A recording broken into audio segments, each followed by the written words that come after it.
So I'm on this trip with my partner, right? We're exploring these old-ass castles and enjoying the scenery because apparently it's bad to just be a no-life neat. And when she goes to get us something to drink, I begin wondering if I could beat up a medieval knight, like a proper one, you know. And then I'm wondering if I could take on a bear whilst wearing that medieval knight's equipment. Obviously, the answer to both of those is yes, so satisfied with my newfound source of masculinity, I let my bad habits get the better of me and I start browsing Twitter. Now, as it turns out, there is a whole set of allegations of noncery being thrown at DrDisrespect. The internet goes crazy about it, as it often does. And if the allegations alone weren't wild enough, apparently content creators keep adding olive to the fire with names like Casey Tron, Tristan Tate, and Nick Burks sharing their dogshit opinions to a point where Chris Hansen, that's right, the Chris Hansen from Catch a Predator, Chris Hansen, somehow gets paid to record a clip about DrDisrespect. So, let's see if we can make some sense out of this, shall we?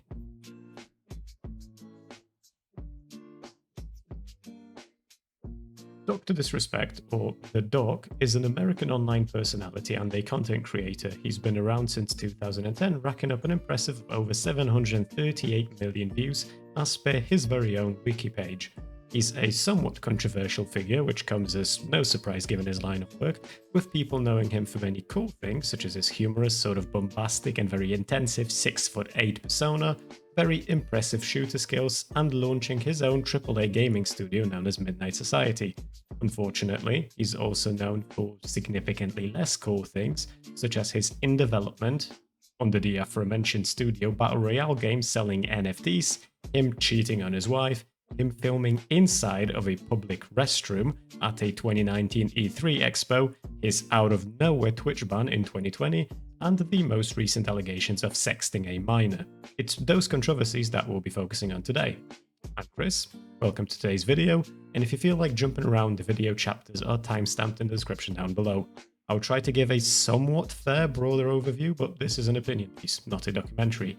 If you don't like opinions, you ought to fuck off before your fifis get hurt. So, let's jump into it.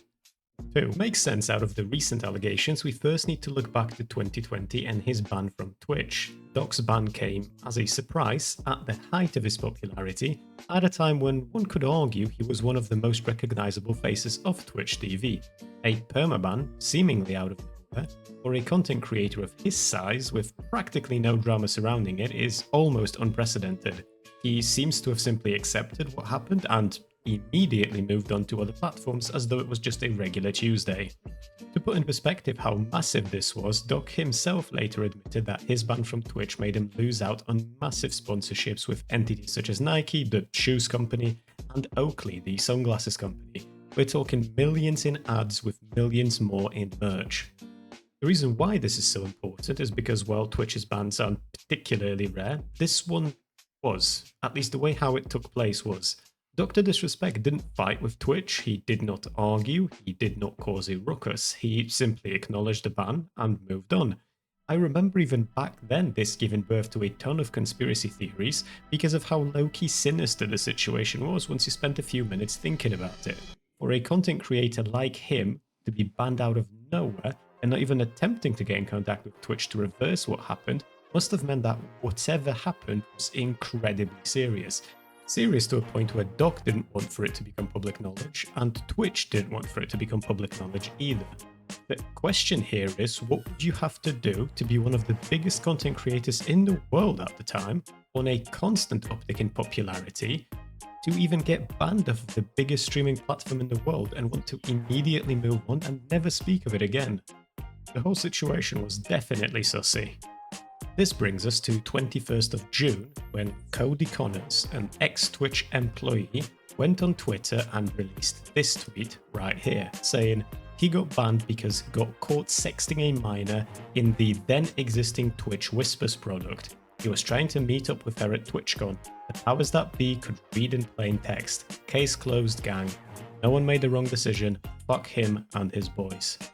Following this tweet, all hell broke loose, as you'd expect it to really, with pretty much everyone wanting a piece of the Doc. People immediately began jumping to conclusions, and those conclusions were not in his favour. An important thing to keep in mind as we delve into all of this is that what we're going to talk about are allegations. There is no proof as of right now, and while we can lean one way or the other based on little of what we can call evidence, it's ultimately important to understand that we truly just don't have the answers. That being said, Doug doesn't make it easy to defend him, and I'm going to tell you why.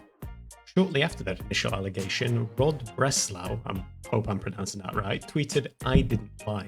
Now, I'm not gonna lie, my understanding is that he spoke out about Doug's ban at the time of it happening, but I can't find the actual tweets. I wasn't around back then, and it doesn't actually matter all that much. What does, however, matter is DJ Wheat responding with quote-unquote respect.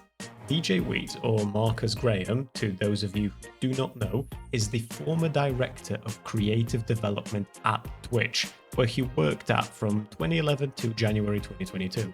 Now, if you believe that people at Twitch would have known about why Doug got banned, you'd be forgiven for making the assumption that Graham would be one of those people. And now here he is, seemingly respecting Breslau's tweet, which gives credibility to the nonsense allegations that are being thrown at DrDisrespect. Now we have two Twitch ex-staffers who are alleging something very serious. At this point, it'd be appropriate for Doc to release a statement, claim no wrongdoing, say that it never happened, anything of that general variety. Unfortunately though, that is not what we got. What we got instead is this. I get it, it's a hot topic, but this has been settled, no wrongdoing was acknowledged, and they paid out the whole contract. Now, people in the comments started, understandably, clowning on Doctor because that was a dogshit fucking statement to release, and then Mutahar beautifully summarized it with, rather have read the words no wrongdoing has happened. Shortly thereafter, after seeing all of the clowning, DrDisrespect decided to make another statement, this time a significantly better one. He said, "Listen, I'm obviously tied to the legal obligations from the settlement with Twitch, but I just need to say what I can since this is the fucking internet. I didn't do anything wrong, all of this has been probed and settled, nothing illegal, no wrongdoing was found, and I was paid. Elden Ring on Monday." While undeniably a better statement, unfortunately, the issue we have here is how much this reeks of we investigated ourselves and found nothing wrong type of mentality.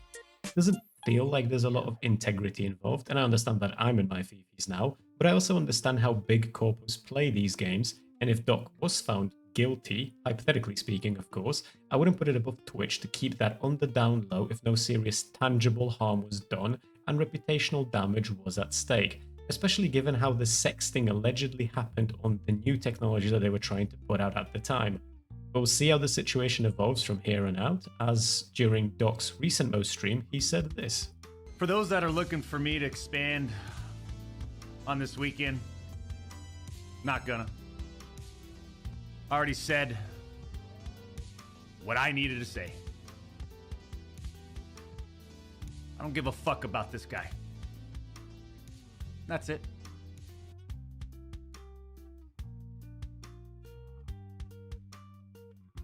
First and foremost, I do want to make it clear that a ton of people were and still are of the innocent until proven guilty and wait for more info mentality. That being said, showcasing reasonable people isn't particularly exhilarating, so we'll focus on a few dumb fucks that were involved. This entire segment is really just because I want to make some drama, and if you don't care for stupid people saying stupid things on the internet, then feel free to jump to the next segment. Our first contender is Casey Tron, a woman with a fork in a world full of soup. She went on Twitter and immediately called DrDisrespect a nonce. As a response to this, some rando called her a nonce, and she got offended because how dare someone call her a nonce without good evidence. I'm sure you see the hypocrisy here. But unfortunately, while I wish I could rattle off in perpetuity about how stupid she is, and she is plenty stupid, she gets half a pass this time for two important reasons. First of all, a little bit of reading comprehension. Her tweet doesn't imply accusations or evidence. Her tweet implies there's probably evidence because of Twitch's actions and now the statements of two Twitch ex-employees. And second of all, maybe more importantly, because she's also calling out someone even more smooth-brained than she is, Nick Merckx. Nick Merckx is a YouTuber and a co-owner of the FaZe clan. He's recently been heard of in the context of attacking trans people as a whole, attacking Ava Chris Tyson, a trans person from MrBeast's team, and wanting to wait for more evidence before he condemns Doc. Seeing a bit of professional integrity does warm my dark little heart, but unfortunately this is a courtesy that he doesn't seem to be willing to show to those with whom he disagrees politically, which is incredibly evident by all of his recent rants about trans people and the LGBT community as a whole. All that being said, Nick Merckx, in my honest opinion, is very much of a muppet. If he told me that the sky was blue, I'd look up to see for myself. The only reason why he might have a semi-decent input into a conversation that involves needing to keep children safe is because he has the mental faculties of a 12-year-old. On that count, I wouldn't put any mind to what he's saying, and I recommend everyone else do the same. There are easier ways to Minecraft oneself than get lobotomized by having to engage with an actual troglodyte. Plus, expecting him to give a comprehensive take on this so shortly after the allegations ever found the light of day is ridiculous. He can't read so fast. So for now, let's wait, and in the future, his silence will speak volumes if any evidence does surface. At this point, Tristan Tate gets involved in defending DrDisrespect and calling him based as fuck, as well as low-key implying that being tall and handsome makes it impossible for you to be a sexual predator. I don't really need to go into much detail here. This is obviously an enormously L take. It's a moronic implication, and aligning yourself with Doc right now is just a stupid move, tactically speaking, because the situation can evolve in literally any direction. Now, none of this really needs to be said, because this comment right here summarizes my feelings perfectly. Sex trafficker comes out in defense of nuns who are sexting minors. And then, during all of this, a Twitter user Vio, I think, paid Chris Hansen to make a comment about this, which is just hilarious, really. I didn't even know that Hansen accepts donos just to say shit off a prompter in a 45-second clip. I don't think Hansen is actually involved. After him massively shitting the bed with the entire Onision situation, it's somewhat unlikely that he'll get involved in content creator stuff again, but I genuinely don't know. So anyway, here's the clip. Hello, Doc. Chris Hansen here of Hansen vs. Predators. To catch a predator, have a seat with Chris Hansen, my streaming crime network, True Blue, all the rest. Now, Doc, I'm gonna need you to have a seat right over there.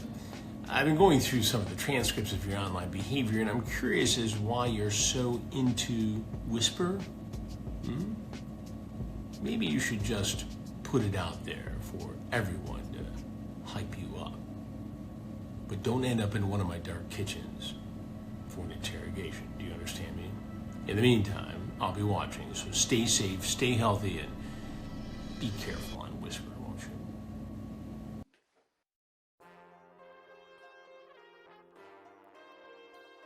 The big question we all answered, is he guilty?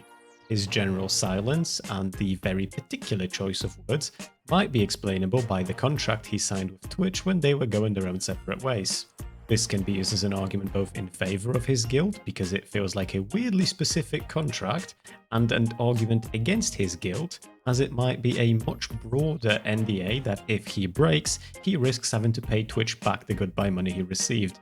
His second quote-unquote explanation doesn't really do it for me for the reasons I said earlier, because the whole thing really just reeks of a lack of general integrity. Now, on top of this, obviously coming to a conclusion based on what most content creators, myself included in that, say, will give you actual brain damage, or you already have brain damage if that's how you arrive at conclusions. This brain damage is probably twice as bad if you listen to Nick Merckx. I heard he was once caught staring at a glass of orange juice for 3 days straight because it said concentrate on the package. And truth be told, I didn't have to bring up anything that other content creators said, so I do understand that I'm now giving you a solution to a problem I myself created, but a man's gonna milk drama where it's possible. And frankly, I don't like quite a few of these people, just enough that I can't pass up on the opportunity to call them dumb in a video.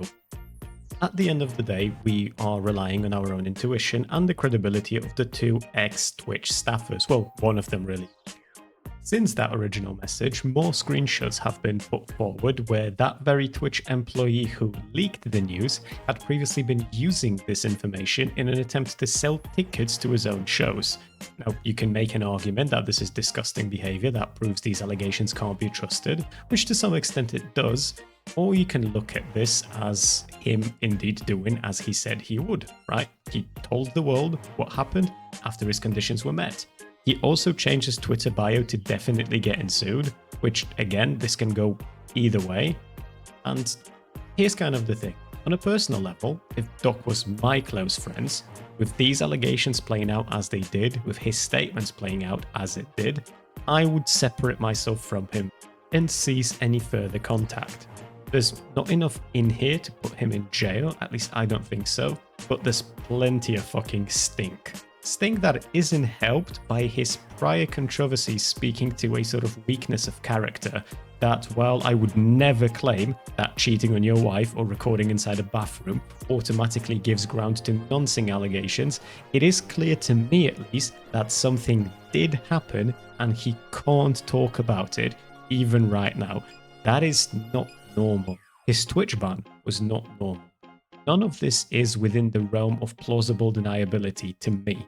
If you believe otherwise, then you do you, but I cannot look at this and pretend it's all good, because it isn't.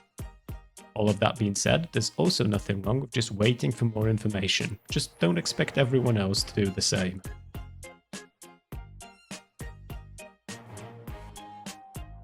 That will be it for today's video. I hope you had as good a time listening as I did recording it for you. If you like this video, make sure to tell others about it. If you didn't like the video, tell me about it. As always, special thanks to my OnlyFans, and I will see you soon. Well, I won't see you. You see me. You get what I'm saying. Fuck off now. The video's over.